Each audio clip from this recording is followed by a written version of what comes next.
All right, it's home opening day for the Red Sox here in Boston. The boys are buzzing. The city is alive. The birds are chirping. And these dudes on your screen put up the most points on Thursday night's DFS slate. Manny Machado.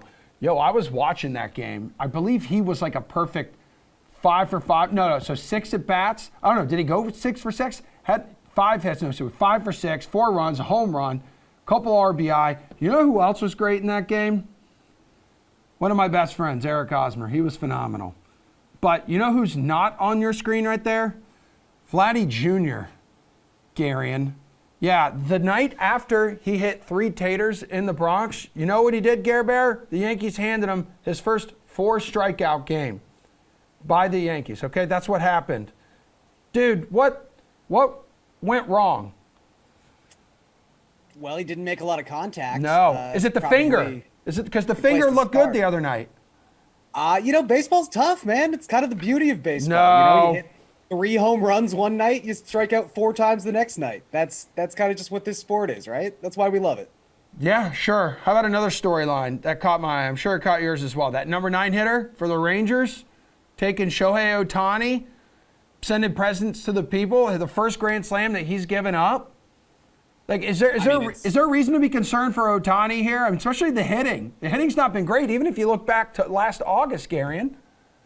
Yeah. Look, I think that we'll probably come to realize the absolute peak we saw of Shohei Ohtani hitting last season. It was just unsustainable.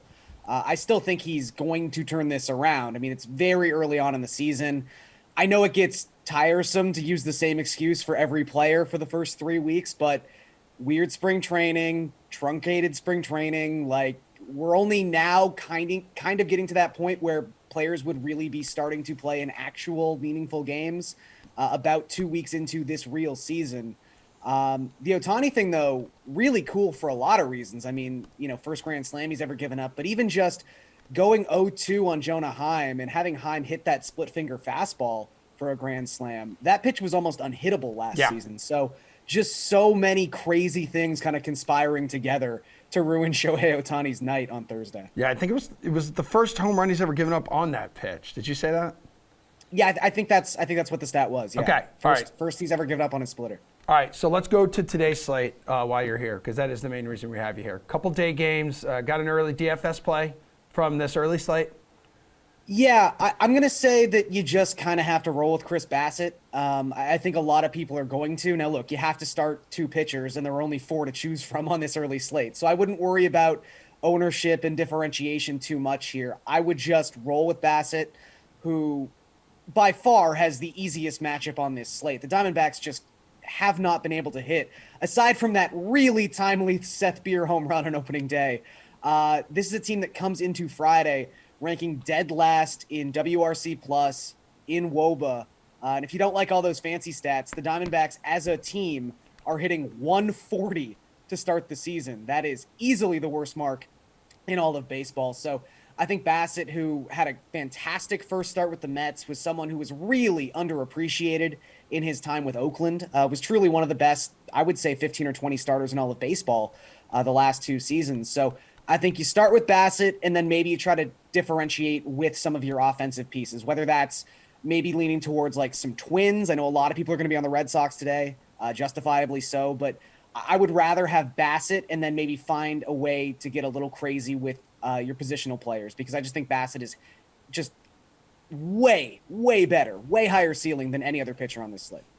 All right, let's go to tonight's slate then. Who's a pitcher worth paying over $8,500 for? I'm going to go with Carlos Rodon. And I'm not going to say that I think people are going to ignore Rodon, although this is the first big slate we've had in 2022. It's an 11-gamer. We're finally seeing most of the games kind of trickle past 7 p.m. Eastern time.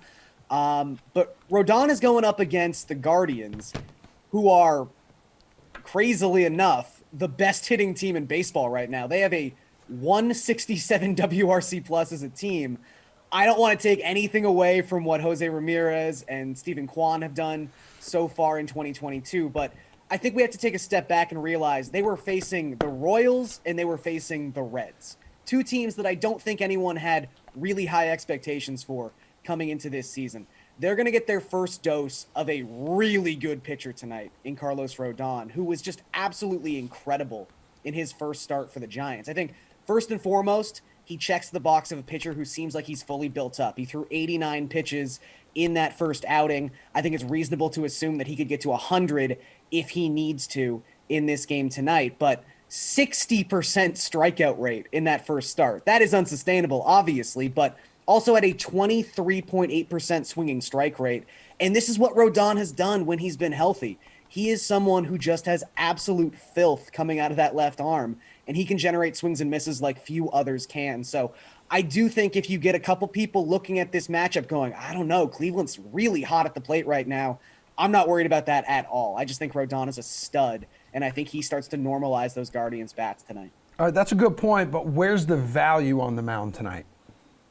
So I think the place you could go and feel probably the safest, which is kind of weird, is German Marquez. I think he's just proven himself to be able to pitch at Coors Field. He's a ground ball pitcher. He's a strikeout pitcher. He's coming off a really good first start of the season. So he's 7,900 going up against a Cubs team. That's pretty middle of the road when it comes to offensive projections. So I don't mind using Marquez. I think he's a nice piece, and I think he will be relatively popular, even considering the Coors factor. But you're going to have to get a piece of Mackenzie Gore.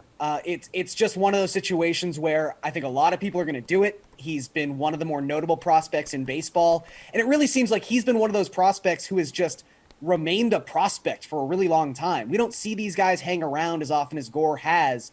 He was basically the top pitching prospect in baseball from 2019 to 2021. Like, he's been a name that people have been waiting for a very long time, but he is going to make his major league debut tonight. It's a tough matchup against the Braves, but he is just $5,000. And I know he's a rookie, but his strikeout potential is just superb.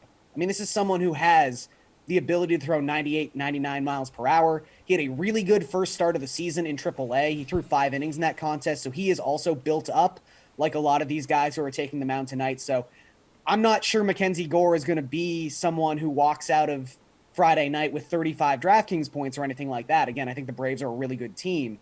But at $5,000 with his upside, that's just not a situation you often find yourself being able to get a part of. All right, let's go to some offense. How about a bat that'll cost you north of $5,000? So I'm going to go with Jose Altuve as sort of a stand-in for just stack the Astros. You don't need to spend $5,000 on every Astro. Bregman's 4.9. Yuli Gurriel is 4.1. You can even get like Jeremy Pena at just $2,600. But Altuve is kind of where it begins and ends with the Astros, obviously. He's $5,400, justifiably so. Hasn't been great to start 2022, but this is really a play about Marco Gonzalez for me. Gonzalez, regression was coming for this dude towards the end of last season. He was someone who had a sub-4 ERA, but his FIP was 5.28. His expected ERA was above 5.